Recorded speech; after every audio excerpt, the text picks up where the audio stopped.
தமிழ்நாடு சட்டமன்ற தேர்தல் நடைபெறவுள்ள நிலையில் நடிகை வரலட்சுமி சரத்குமார் விழிப்புணர்வு வீடியோ ஒன்றை வெளியிட்டுள்ளார். அதில் சாலை வசதி சரியில்லை, வீட்டில் தண்ணீர் வரவில்லை என நாம் 1000 குறைகளை கண்டுபிடிக்கிறோம், ஆனால் அந்த பிரச்சினைகளுக்கான தீர்வு நம்மிடம்தான் உள்ளது என்று குறிப்பிட்டுள்ளார். நம்மிடம் இருக்கும் ஒரே ஆயுதமான இந்த ஒரு விரலை பயன்படுத்தி மறக்காமல் வாக்களிக்குமாறு அவர் கேட்டுக் கொண்டுள்ளார். ரோடு சரியில்லை, வீட்டுல கரண்ட் இல்ல, தண்ணி வரல, 1008 குறை கண்டுபிடிக்கிறோம்ல. ஆனா இதோட பதில் எல்லாமே நம்ம கையில தான் இருக்கு. நாளைக்கு ஒரு நாள் நம்ம கிட்ட இருக்க ஒரே ஆயுதம் இந்த ஒரு விரல். மறக்காம vote பண்ணுங்க.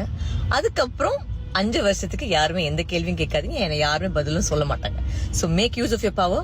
Make sure you vote tomorrow. Be responsible. Tamil Nadu elections. Don't forget, vote. இனி செல்லும் இடமெல்லாம் செய்தி. தந்தை டிவியின் வாட்ஸ்அப் சேனலை ஃபாலோ பண்ணினா செல்ல இருக்கும் இடமெல்லாம் செய்தி. இதோ QR கோட் இப்பவே ஸ்கேன் பண்ணுங்க, ஃபாலோ பண்ணுங்க.